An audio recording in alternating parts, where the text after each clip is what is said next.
గౌరవ SP madam గారికి పూల బొగ్గతో డిఎస్పీ సార్ గారు సిఐ సార్ గారు ఆహ్వానం పలుకుతున్నారు కాబట్టి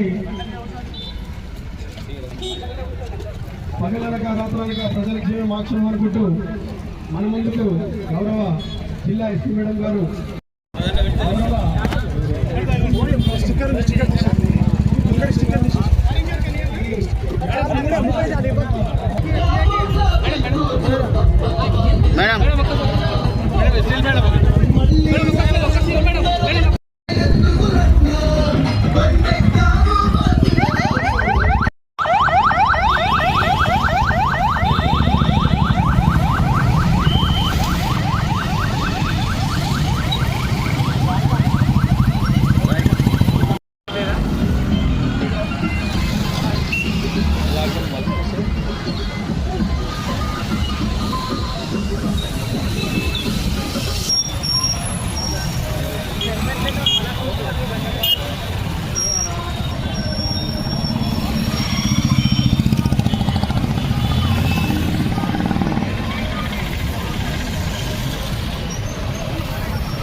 జరుగుతుంది. పోలీస్ వారి తరఫున వికారాబాద్ పోలీస్ అని ఉంటుంది, చూపించండి. వికారాబాద్ జిల్లా ఎస్పీ మేడం గారి చేతుల మీదుగా వికారాబాద్ డిస్ట్రిక్ట్ లో రోడ్ సేఫ్టీ గురించి ఈ అవేర్నెస్ ప్రోగ్రామ్ పెట్టడం జరిగింది.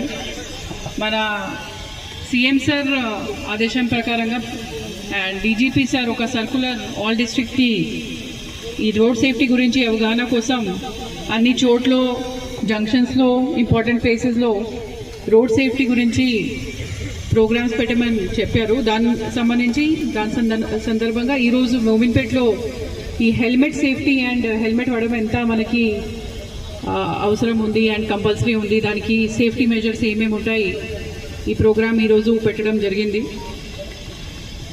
రోడ్ యాక్సిడెంట్స్ ప్రమాదకరం మాత్రమే వికారాబాద్లో కాదు, మొత్తం భారతదేశంలోనే చాలా జరుగుతున్నాయి.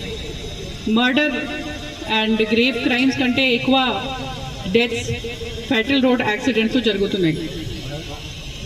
ఆల్మోస్ట్ 5 lakhs యాక్సిడెంట్ మొత్తం దేశంలో రిపోర్ట్ చేయడం జరిగింది. అండ్ ఎవ్రీ డే చాలామంది రోడ్ యాక్సిడెంట్ సఫర్ అయి చనిపోతున్నారు. సో దానికి సంబంధించి మీ అందరికీ ఈ కార్యక్రమాలు పెట్టేసి ఒకటే విజ్ఞప్తి, ఎప్పుడైతే మీరు 2 wheelers వాడుతున్నారు హెల్మెట్ వాడండి, ఎప్పుడైతే మీరు 4 wheelers ఉన్నారు సీట్ బెల్ట్ ఖచ్చితంగా పెట్టాలి. ఈ రోడ్ సేఫ్టీ జంక్షన్స్లో కానీ ఇంపార్టెంట్ టర్నింగ్స్లో కానీ షార్ప్ టర్న్స్లో కానీ లెఫ్ట్ రైట్ చూసి టర్నింగ్ తీసుకోండి. మ్యాక్సిమం ఈ వికారాబాద్ డిస్ట్రిక్ట్లో ఎస్పీ వచ్చిన తర్వాత కూడా నేను డైలీ చూస్తున్నాను, చాలా చోట్ల చాలామంది సఫర్ అవుతున్నారు, యాక్సిడెంట్ అయ్యి హెడ్ ఇంజురీ అయ్యి ఇమీడియట్లీ స్పాట్ డెత్ కూడా అవుతున్నాయి. మనము ఏం ఆలోచిస్తాము అంటే మన ఫ్యామిలీలో జరగదు, అట్లనే ఉండదు.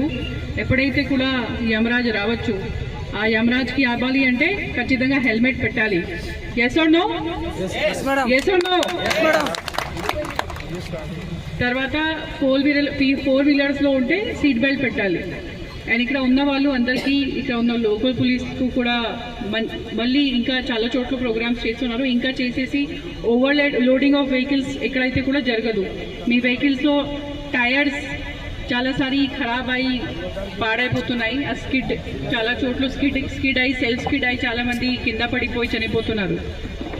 మళ్ళీ పొద్దున ఈ పనికి వెళ్తే అక్కడ ఫాగ్ ఉంటాయి, ఫాగ్ ఏమంటారు తెలుగు, అది విజిబిలిటీ తక్కువ అవుతుంది, అక్కడ కూడా స్కిడ్ అవుతున్నారు. ఈ చిన్న చిన్న ప్రాబ్లమ్స్ ఉంది. చాలామంది ఇంపార్టెంట్ లైఫ్ మన ఒక మనుష్య ఈ జన్మ మనకి చాలా ల్యాక్ యానిమల్ అవుతాము, ఇంకా ఒకసారి యాంట్ అవుతాము, ఎలిఫెంట్ అవుతాము, చాలా చాలా కష్టపడి దేవుడు మనకి మనుష్య జీవన్ ఇస్తారు. ఈ మనుష్య జీవన్కి వేస్ట్ చేయవద్దు అందరూ. అండ్ స్పెషలీ ఈ రోడ్ యాక్సిడెంట్ ప్రమాదాల గురించి అందరూ కూడా జాగ్రత్త ఉండండి. రోడ్ మీద ట్రావెల్ చేస్తున్న వాళ్ళు ఒక earning member of the family ఉంటారు, అంతే కదా. ఎవరైతే బయట రోడ్లో ఉన్నారో మెయిల్ మెంబర్స్ అందరూ కూడా ఒక సన్ ఉంటారు, ఫ్యామిలీలో అర్నింగ్ మెంబర్ ఉంటారు, హస్బెండ్ ఉంటారు, వాళ్ళ పిల్లలు స్కూల్లో చదువుతున్నారు. ఒక అర్నింగ్ మెంబర్ చనిపోతే మొత్తం అంశాలు మళ్ళీ మళ్ళీ ఎందుకు చెప్తున్నాము అంటే రోడ్ యాక్సిడెంట్స్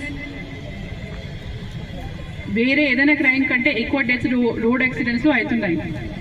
సో మీ భద్రత మన బాధ్యత, కానీ మీ భద్రత, మీ సేఫ్టీ మీ బాధ్యత కూడా ఉంది. సో ఈరోజు అందరూ కూడా సంకల్పం చేయండి, ఖచ్చితంగా ఎప్పుడైతే మీరు ఇంటి నుంచి 2 వీలర్లో బయట వస్తారో హెల్మెట్ వాడండి. చేస్తావా?